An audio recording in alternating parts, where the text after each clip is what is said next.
नमस्कार भाई लोग, हर हर महादेव। आप सब कैसे हैं? और पावर स्टार पवन सिंह के टक्कर देना कोई आम बच्चों का खेल नहीं है कि टक्कर दे दोगे, 7 जन्म लग जाएगा।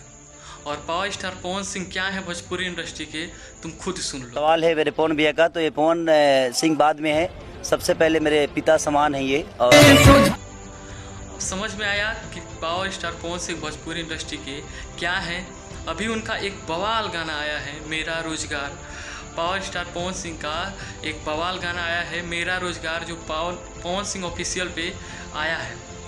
और इस गाने को टक्कर दे रहे हैं हमारे फ्लॉप स्टार खेसारी लाल यादव। अरे भाई लोग, तुम्हें बुझा रहा है, समझ में आ रहा है कि क्या ये गाना टक्कर दे पाएगा?